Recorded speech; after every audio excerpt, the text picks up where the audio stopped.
అన్న good morning అన్న. Good morning అన్న. మీ పేరు? ప్రకాష్ రెడ్డి. ఏపీలో మనకి ఎలక్షన్స్ స్టార్ట్ అయిపోయినాయి, వాడివేడిగా ప్రచారాలు స్టార్ట్ అయినాయి. ఒక పక్కన ఎన్డీఏ కూటమి, జగన్మోహన్ రెడ్డి గారు సింగిల్గా వస్తా అంటున్నారు. ఈ 5 సంవత్సరాల వైసీపీ పరిపాలనలో మీరు ఏం అబ్జర్వ్ చేశారు? యాక్చువల్గా ఏంటంటే ఇప్పుడున్న ఏవైతే ఆయన ఈ నవరత్నాలు అనే స్కీమ్ పెట్టాడో డెఫినెట్గా అదైతే పెద్ద ఇంపాక్ట్ చూపవచ్చు. ఎందుకంటే ఇప్పుడు మనకి సెంట్రల్ గవర్నమెంట్లో మెయిన్ నరేంద్ర మోడీ ఉన్నాడు కాబట్టి మనకి స్కోప్ ఉంటుంది డెవలప్మెంట్కి ఫర్దర్ ఏదైనా ఏ స్టేట్ అయినా కూడా. బట్ ఎందుకంటే ఇక్కడ ఇండివిజువల్గా స్టేట్ ఆదాయాన్ని చూసుకున్నా కూడా లేకపోతే ఇంకొకటి కూడా ఐటీ సెక్టర్ మనకి పెద్ద పెద్ద ఏం లేదు ఏపీలో. సో డెఫినెట్గా ఏంటంటే ఇన్కమ్ అనేది సోర్స్ లేదు మనకి. మ్యాక్సిమం మనకి ఏముండేది వైజాగ్ స్టీలు లేకపోతే చిన్న చిన్న ఇండస్ట్రీ లేదు. బట్ ఈయన మన రాష్ట్రాన్ని పెట్టి కొన్ని కోట్లు అప్పు చేసి తర్వాత ఫర్దర్గా ఆ డెవలప్మెంట్ అనేది చూపించలేడు. ఇప్పుడు రీసెంట్గా మళ్ళీ కొన్ని స్కీమ్స్ వదిలాడు, మేనిఫెస్టో ప్లస్ అని చెప్పేసి పెట్టాడు. సో దానివల్ల పెద్ద ఇంపాక్ట్ ఏమి ఉండదు. ఎందుకంటే ఆల్రెడీ ఇప్పుడు 3 పార్టీస్ అనేది ఎందుకు ఇన్వాల్వ్ అయినారంటే ఇప్పుడు ఈయన చేసే స్కామ్స్ని ఇండివిజువల్గా పోరాలంటే కష్టం. ఏదర్ జగన్ అయినా లేకపోతే పవన్ కళ్యాణ్ అయినా లేకపోతే నరేంద్ర మోడీ అయినా ఇంకోటి. ఇప్పుడు స్టేట్ పాలిటిక్స్లో ఎలా ఉంటుందంటే ఇప్పుడు మీరు చెప్పినట్టు కోస్తా ఆంధ్ర ఇటు సైడ్ అయితే పక్క టీడీపీ, అక్కడ నో డౌట్ దాంట్లో. ఇక్కడ ఈ రాయలసీమకి వచ్చేదాకా ఈ క్యాస్ట్ ఫీలింగ్ ఎక్కువ ఉంటుంది, including I'm also Reddy. Caste feeling చూపిస్తారు. ఎందుకంటే ఇక్కడ కొంచెం టఫ్ ఉంటుంది, కానీ కోస్తాంధ్ర డెఫినెట్గా టీడీపీనే. మనకి డిసైడ్ చేసి కూడా ఈస్ట్ వెస్టే కదా ఇప్పుడు ఎలక్షన్స్ వస్తారు ఆంధ్ర డెఫినెట్గా. ఎందుకంటే వాళ్ళు చాలా ఇంపాక్ట్ అయ్యారు. ఇప్పుడు ఈవెన్ ఇప్పుడు as I'm software engineer suppose. So ఒక ఎగ్జాంపుల్ తీసుకుంటే ఈవెన్ నేను చెప్పలేను నా స్టేట్ నాకు రాజధాని ఏంటని. ఈవెన్ వీ హ్యావ్ 3 క్యాపిటల్స్ అని చెప్పారు. లైక్ ఇప్పుడు ఇప్పుడు కర్నూలు సుప్రీంకోర్టు సంథింగ్ అని చెప్పారు. కానీ దానివల్ల పెద్ద ఇంపాక్ట్ ఇప్పుడు ఈవెన్ మనం చెప్పుకుని కూడా ఇప్పుడు నార్మల్గా జనాలు తిరిగినప్పుడు కూడా ఏమంటారు, ఒక స్టేట్ గురించి చెప్పాలా, ఒక స్టేట్ పాలిటిక్స్ గురించి మీరు రాజధాని అంటే కూడా చెప్పుకోలేకున్నాం. ఇప్పుడు మన హైదరాబాద్లో కూడా దానివల్ల ఏం యూజ్ లేదు. అలాగే మనకి పోలవరం బ్రిడ్జ్ కూడా తక్కువ టైంలో కంప్లీట్ చేస్తారని చెప్పి ప్రామిస్ చేశారు కదా. అనిల్ కుమార్ యాదవ్ గారు చెప్పారు కదా 2022 by any cost we will finish the project అని. Nothing will happen. ఫర్దర్గా ఇంకొకటి అయినా పోలవరం ప్రాజెక్ట్ కావాలంటే స్టేట్కి బడ్జెట్ లేదు. ఏ చేసినా కూడా స్టేట్కి బడ్జెట్ లేదు. పోలవరం ప్రాజెక్ట్ కావాలంటే అంత సీనే కాదు. డెఫినెట్గా it will be done by CBN. Polavaram project గురించి మీరు మాట్లాడారు. సో పోలవరం ప్రాజెక్ట్ అనేది యాక్చువల్గా ఇది రాజశేఖర ప్రభుత్వంలో అయిపోవాలి. బట్ ఏంటంటే వీళ్ళు ఏదైతే చంద్రబాబు నాయుడు ప్రవేశపెట్టిన బడ్జెట్ ఉందో పోలవరం గురించి, బట్ మళ్ళీ దీనిలో రీస్ట్రక్చరింగ్ రీబిల్డింగ్ అని చెప్పేసి మళ్ళీ దాన్ని ఎవరైతే ఆ బిల్డింగ్ చేశారో లైక్ ఇప్పుడు కొన్ని కోట్లు అని చెప్పేసి ఏదో స్కామ్ జరిగిందని చెప్పేసి మళ్ళీ వీళ్ళ టీంని ఇన్వాల్వ్ చేసి సో దట్ అది కూడా మనకు అవ్వలేదు. ఇప్పుడు జగన్ ఏదో చేస్తాడని చెప్పేసి ఇన్వాల్వ్ అయ్యాడు, అక్కడ ఏదో వాళ్ళ టీంని దింపేసి ఏవో జరిగింది స్కామ్ జరిగిందని, బట్ వాళ్ళు కూడా పూర్తి కాలేదు. డెఫినెట్గా దానిపైన నాలెడ్జ్, ఎంత బడ్జెట్, ఫోర్కాస్టింగ్ అనేది ఎవ్రీథింగ్ విల్ బి మన చంద్రబాబు నాయుడుకి మ్యాక్స్ తెలుసు. ఎందుకంటే జస్ట్ ఒక వర్డ్స్ చెప్పడం, ప్రజల్లో చెప్పేసి ఇది నాకు కావాలి ఇంకోటి అని చెప్పేసి ఏదో చేస్తున్నాము, నథింగ్.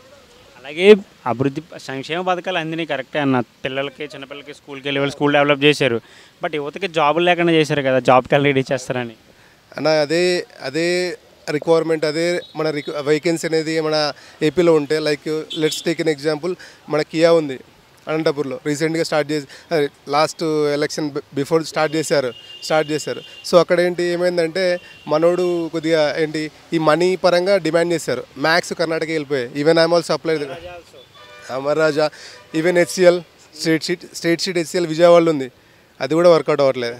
వైజాగ్ వస్తుందని చెప్పేశారు కదా, అదేమైందండి? అంతా ఇవన్నీ ఫేక్ న్యూస్ అంతే. ఎందుకంటే ఎగ్జాక్ట్గా ప్రాపర్ ఇప్పుడు అదే రిక్వైర్మెంట్ ఉంటే డెఫినెట్గా ఆనే చేసుకుంటారు కదా. ఈయన 1,50,000 జాబ్స్ వాలంటరీ జాబ్స్ ఇచ్చాడు, ఓకే అది. కానీ ఎగ్జాక్ట్గా ఏంటంటే ఆ జాబ్స్ ఎన్ని రోజులు ఉంటుంది, గవర్నమెంట్ మారితే ఇదైపోతుంది కదా. సో దాన్ని బేస్ చేసుకొని మేము 2 లక్షల జాబులు ఇచ్చామని చెప్పడం న్యాయం కాదు. అది వాలంటీర్ వ్యవస్థ గురించి మీరు ఏం చెప్తారు? వాలంటరీ వ్యవస్థ అనేది మంచిదే, బట్ ఏంటంటే ఎగ్జాక్ట్ ఇప్పుడు మీరు చెప్పినట్టు ఈవెన్ నేను నా ఇంటి డాక్యుమెంట్స్ కూడా వాళ్ళ దగ్గరే ఉండిపోయాయి. లైక్ జస్ట్ 1 ఓటీపీ అని చెప్పేసి వస్తారు పొద్దున్నేసి. వాళ్ళ సేవలు అయితే okay fine, I mean like వాళ్ళు పెన్షన్ ఇవ్వడం కానీ ఇంకోటి ఎవ్రీథింగ్ ఫ్యామిలీ ఇన్ఫర్మేషన్ తెలుసుకొని ఆ డేటా తీసుకొని గవర్నమెంట్ దగ్గర ఉండడం న్యాయం కాదు. అలాగే మనకి వైసీపీలో బూతుల మంత్రులుగా పేరున్న నలుగురు మంత్రులు ఉన్నారు కదా, కొడాలి నాని, అనిల్ కుమార్ యాదవ్, అంబటి రాంబాబు, పెర్ని నాని.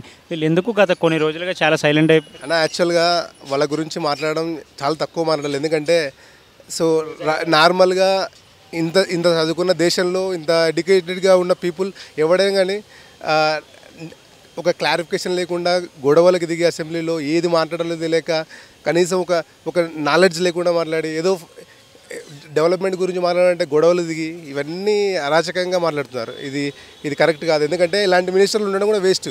ఎందుకంటే నువ్వు పర్టికులర్గా ఒక టాపిక్ గురించి మాట్లాడేటప్పుడు డైవర్ట్ చేసి ఇప్పుడు పవన్ కళ్యాణ్ ఒక విమర్శ చేస్తే వాడికి 3 పిల్లలు 4 పిల్లలు అని చెప్పేసి ఇవన్నీ డ్రామాలు ఆడతారు. కానీ ఏమన్నా అడిగితే ఎగ్జాక్ట్గా ఆ రోడ్స్ కానీ డెవలప్మెంట్ కానీ ఏది లేదు, నథింగ్. జస్ట్ ఏమన్నా అంటే విమర్శలకు పోయి ఫైటింగ్ ఏదైతే బూతులు మాట్లాడేసి ఏదో వైరల్ అయిపోయి ఏదో చేస్తున్నాం అని చెప్పేసి నథింగ్. అలాగే పిఠాపూర్ నుంచి పవన్ కళ్యాణ్ గారు పోటీ చేస్తున్నారు. ఈసారి ఎంత మెజార్టీ రావచ్చు? డెఫినెట్గా నా ఒపీనియన్ కాదు, చాలామంది యూత్ ఒపీనియన్ ఏంటంటే మ్యాక్స్ ఈసారి మనకంటూ ఒక థింగ్ ఏంటంటే ప్రతిపక్షం అనేది లేకుంటే రాజకీయం లేదు, ప్రతిపక్షంలో నిలదీసేవాడు లేకుంటే ఎవరు లేడు.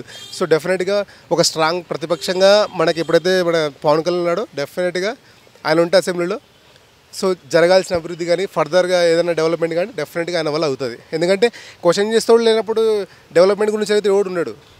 అలాగే లోకేష్ గారు భవిష్యత్తు ఎలా ఉండబోతుంది? మళ్ళీ మంగళగిరి నుంచి పోటీ చేస్తున్నారు కదా. ఈసారి యాక్చువల్ లాస్ట్ టైం యాక్చువల్గా లిటిల్ బిట్ మెజారిటీతో ఓడిపోయినాడు. బట్ డెఫినెట్గా ఈసారి మాత్రం పక్కా ఆయన గెలుస్తాడు. 5 yearsతో కంపేర్ చేసుకుంటే ఆయన చాలా చేంజ్ అయిపోయాడు యాటిట్యూడ్ పరంగా. చాలా చేంజెస్ వచ్చాయి. అందట్టు మనకి ఇప్పుడు సెంట్రల్ గవర్నమెంట్ సపోర్ట్ ఉంది. సో డెఫినెట్గా ఏ స్కీమ్ ఇప్పుడు ఒక చిన్న ఒక సపోర్ట్ కావాలంటే మనం పక్క ఎవడో మినిస్టర్ని అడిగి ఇంకోటి వెళ్ళి చేయించుకోవాలి. బట్ వీళ్ళగా డైరెక్ట్గా వాళ్ళు ఇన్వాల్వ్ అయిపోయి ఇప్పుడు నరేంద్ర మోడీ కూడా డైరెక్ట్గా డెఫినెట్గా పోయి వాళ్ళకి అడిగే హక్కు ఉంది. ఎందుకంటే వాళ్ళు ఆల్రెడీ ముగ్గురు కలిసి కూటమితో వచ్చినారు కాబట్టి డెఫినెట్గా ఇట్ విల్ బీ విన్. అలాగే రీసెంట్గా జగన్మోహన్ రెడ్డి గారి మీద దాడి జరిగిందన్న ఒక గులకరాయి. లాస్ట్ టైం ఎలక్షన్ ముందు ఇది కోడికత్తి రామాలాగా క్రియేట్ చేశారు. ఇప్పుడు కూడా ఎలక్షన్ ముందు సానుభూతి కోసమని అంటారు ఇదంతా. అన్న యాక్చువల్గా ఇవన్నీ one type of stunts. Okay, ఇప్పుడు నిజంగా అంటే ఇప్పుడు ఒక ఎగ్జాంపుల్ తీసుకో, వాళ్ళ బాబాయ్ చంపేసింది. ఇంతవరకు నార్మల్గా ఒక సీఎం అయి ఉండి ఇప్పుడు నేనే సీఎం అనుకో డెఫినెట్గా నా కేసు నేను రిజాల్వ్ చేసుకోకుండా రాష్ట్రంలో ఏదో పొడిచేస్తా అంటే అంత సీనే కాదు. ఎందుకంటే నీ సమస్యలు నువ్వు ఇంతవరకు సిబిఐతో కానీ లేదా ఇంకోటి ఎంక్వైరీ చేయించుకోలేక డైరెక్ట్ ఏదో జనాల మీద పడిపోయి మా బాబాయ్ని అవినాష్ రెడ్డి అది అని చెప్పేసి చేశారు. కానీ నథింగ్, యాక్చువల్గా మొత్తం స్కామ్ ఇది. ఇప్పుడు వాడికి ఏం పట్టింది? ఇప్పుడు వాడు సరే ఎవరైతే గులకరాయి అయితే కొట్టినాడో అది అంటున్నారు కదా, సరే ఆ రాయి కూడా ఇంతవరకు ఫైండ్ అవుట్ చేయలేదు, ఆ మనిషిని పట్టుకోలేదు, ఆ మనిషి వచ్చి ఎవరో చెప్పినారని చెప్తున్నాడు. ఇవన్నీ సంశయంగా జనాలు పిచ్చోళ్ళైతే కాదు మ్యాక్స్.